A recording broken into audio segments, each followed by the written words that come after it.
Hello students, welcome to science explainer channel.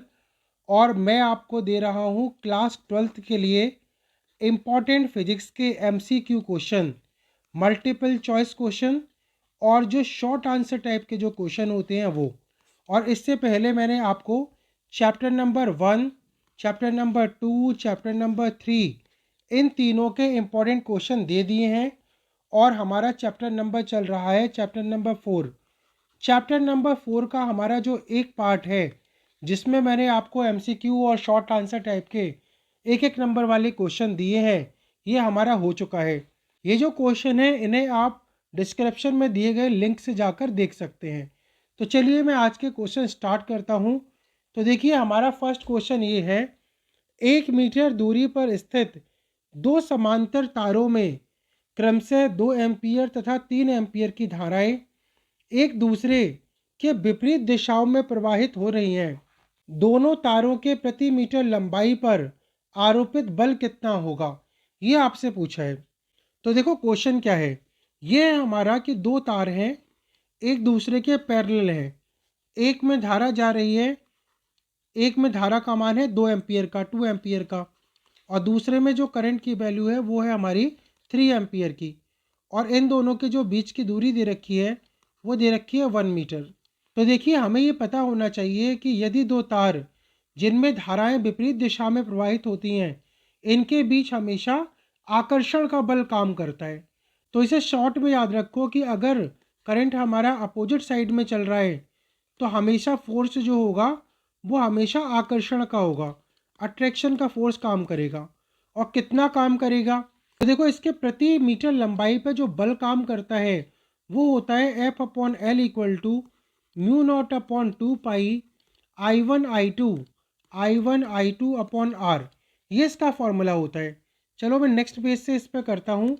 तो formula होता है हमारा F equal to mu naught upon 2 pi I1 I2 upon R, ये हमारा formula होता है।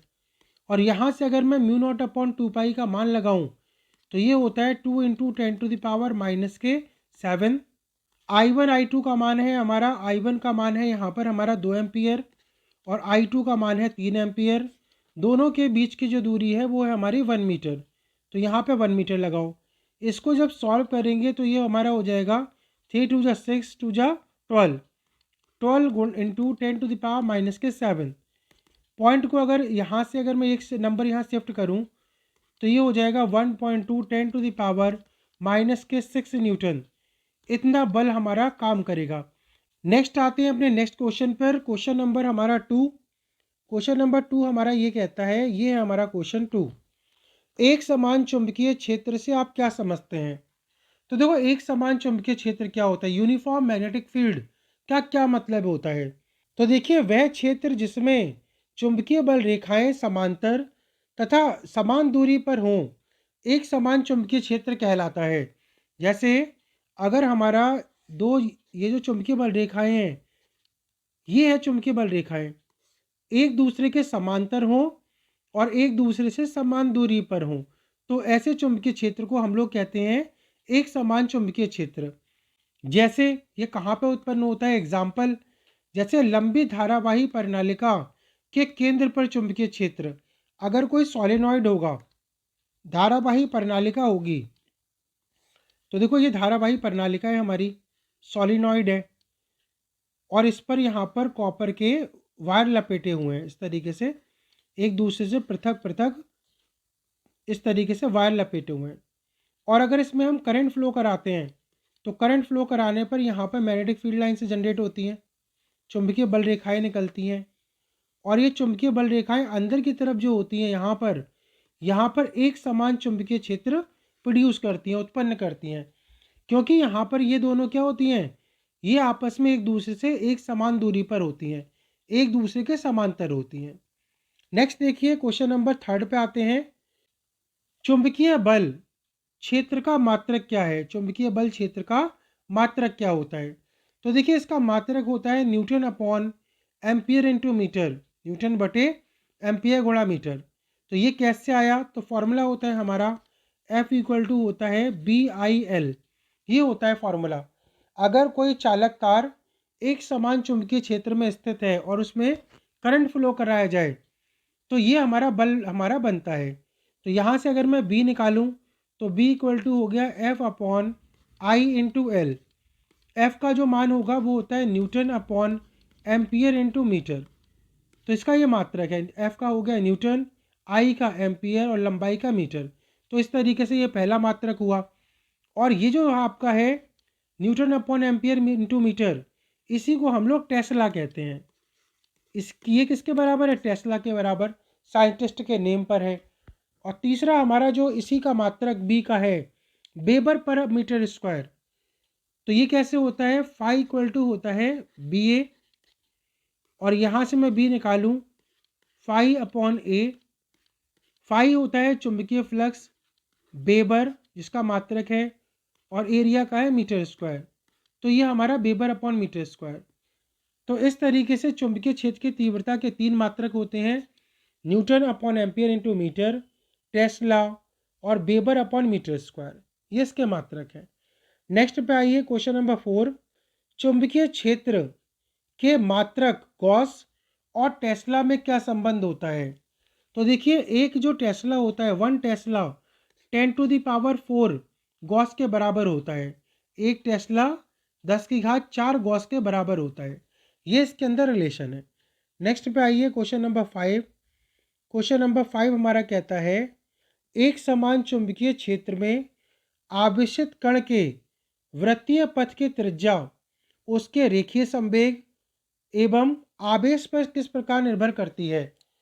तो देखिए, हम ये जानते हैं R इक्वल टू होता है M V upon Q B, M B upon Q B. अगर कोई आवेशित कण एक समान चुंबकीय क्षेत्र में प्रवेश करता है तो वो वृत्ताकार मार्ग में घूम जाता है, इस तरीके से घूमता है। और अगर चुंबकीय क्षेत्र में ये प्रवेश करता है, अगर प्रवेश करता है तो कुछ ना कुछ इसकी त्रिज्या भी होगी, घूमेगा तो त्रिज्या का सूत्र होता है M B upon Q B. और हम ये जानते हैं मास इंटू वेलोसिटी, द्रव्यमान गुणा वेग को ही संवेग कहते हैं। तो आर का मान हो गया पी अपॉन संवेग बटे क्यू बी पर। तो आर का मान डिपेंड करता है पी पर, और आर का मान इन्वर्सली प्रोपोर्शनल होता है टू द चार्ज पर, आवेश पर। तो इस तरीके से हम देखेंगे कि आवेश का मान अगर बढ़ेगा तो त्रिज्या का मान घट जाएगा, और संवेग का मान अगर बढ़ता है तो त्रिज्या का मान बढ़ता है। तो इस तरीके से त्रिज्या में संवेग में, त्रिज्या में आवेश में संबंध होता है। नेक्स्ट पे आइए क्वेश्चन नंबर 6। क्वेश्चन नंबर 6 हमारा एक न्यूमेरिकल क्वेश्चन है। ये है हमारा, एक electron 0.1 newton upon ampere into metre के एक समान चुंबकीय क्षेत्र में 10⁵ मीटर पर सेकेंड के वेग से प्रवेश करता है। इलेक्ट्रॉन का लॉरेंज बल का मान कितना होता है? तो देखो, हमें पता है कि अगर कोई आवेशित कण एक समान चुंबकीय क्षेत्र में गति करता है तो उस पर लॉरेंज बल काम करता है। और लॉरेंज बल का फॉर्मूला होता है F equal to Q V B sine theta, Q V B sine theta, इस तरीके से होता है। और यहाँ से अगर मैं मान लगाऊं तो आवेश हो जाएगा, इलेक्ट्रॉन का आवेश 1.6 10⁻⁻⁻⁹, वेलोसिटी हो गई 10⁵5, तो यहाँ 10⁵5, और बी का मान हो गया यहाँ पे 0.1, और यहाँ से साइन 90, तो साइन 90 का मान होता है 1। तो यहाँ से सॉल्व करें तो 1.6, और पावर देखो एडजस्ट करो इसकी, तो ये हमारा हो गया -1, ये +5, ये हो गया +5, और ये -19। तो यहाँ पे अगर मैं एडजस्ट करूँ तो 1.6 -1 और -19, -20, और -20 में +5 ऐड करेंगे तो -15, -15। तो लॉरेंज बल का मान इतना है, जिसकी वजह से जो आवेशित कण है, इलेक्ट्रॉन है, वो वृत्ताकार मार्ग पर घूमता है। नेक्स्ट पे आइए क्वेश्चन नंबर 6 पर। ये हमारा एक कॉन्सेप्चुअल क्वेश्चन है, कॉन्सेप्ट पर आधारित। +q आवेश वाला कोई कण v वेग से एक समान चुंबकीय क्षेत्र B के समांतर दिशा में जा रहा है, इस पर लगने वाले बल का मान कितना होगा? तो देखिए, आवेश का मान हमारा कितना गिवन है, ये हमारा है +q, और वेग है हमारा v। और सबसे मेन बात यहाँ पर ये है कि v और b, चाल और चुंबकीय क्षेत्र की जो दिशा है ये एक दूसरे के समांतर है। तो समांतर होगा तो थीटा का मान कितना हुआ, v और b के बीच का कोण हुआ 0। और यहाँ पे बल निकालूं तो F इक्वल टू होता है QVB साइन 0। इस तरीके से साइन 0 की वैल्यू 0 होती है, तो 0 का इंटू अगर आप इंटू करेंगे इसमें तो बल का मान क्या हो जाएगा, 0। तो इस तरीके से हम देखते हैं कि आवेश अगर चुंबकीय क्षेत्र और वेग के समांतर चलता है तो इसके बीच में लगने वाला बल का मान 0 होगा। नेक्स्ट देखिए क्वेश्चन नंबर 8 पे आते हैं। क्वेश्चन नंबर 8 है हमारा, चुंबकीय क्षेत्र बी में रखे आई धारा वहन करने वाले चालक के डीएल लंबाई पर लगने वाले बल के लिए व्यंजक लिखिए। तो देखिए हम ये जानते हैं F इक्वल टू होता है B I L sine theta, B I D L, और ये होता है अपना साइन थीटा। तो ये हमारा है, अगर कोई ऐसा हमारा कंडक्टर है जिसमें करंट पास हो रहा हो, तो जैसे अगर मैं इस तरीके से बनाऊं कि हमारा नॉर्थ पोल और ये हमारा साउथ पोल, और बीच में से एक तार जा रहा है, इसमें धारा आई प्रवाहित हो रही है। तो अगर हमसे पूछा जाए कि इस पर बल कितना लगेगा, तो बल का मान होगा F equal to B I L sine theta. D L हमारा अल्प लंबाई है और थीटा क्या है, आई और एल के बीच का कोण। अगर मैं इसका वेक्टर रूप लिखूं तो वेक्टर रूप हो जाएगा, वेक्टर फॉर्म हो जाएगी, बी तो बी रहेगा, I cross D L, I cross D L, D L, ये इसका वेक्टर फॉर्म, तो ये हमारा इसका वेक्टर फॉर्म है। इस तरीके से हम इसका वेक्टर फॉर्म लिखेंगे। नेक्स्ट देखिए, नेक्स्ट क्वेश्चन पे आते हैं। क्वेश्चन नंबर 9 हमारा ये है, जब एक गतिमान धनात्मक आवेशित कण की गति की दिशा के लंबवत एक चुंबकीय क्षेत्र लगाया जाता है तो कण वृत्ताकार मार्ग पर क्यों घूम जाता है। तो देखो अगर कोई आवेशित कण चलता है और उसके लंबवत, मान लो इसके अंदर की तरफ, यहाँ पे हमने क्या लगा दिया, चुंबकीय क्षेत्र लगाया, बी है हमारा, तो जो कण होगा आवेशित कण वो हमारा वृत्ताकार मार्ग पर घूम जाता है।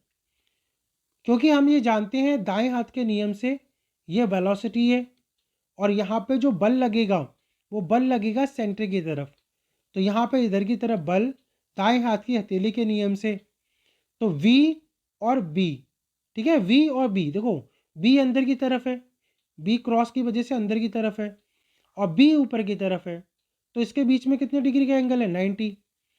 और हमें पता है F की दिशा जो होती है वो लंबवत होती है V की दिशा और B दिशा के लंबवत होती है, तो इसीलिए जो ये होगा बल वो इसके केंद्र की ओर लगेगा, और केंद्र की ओर जब लगेगा तो हर दिशा से बल जब केंद्र की ओर लगेगा तो ये जो पार्टिकल है वो वृत्ताकार मार्ग पर घूम जाता है।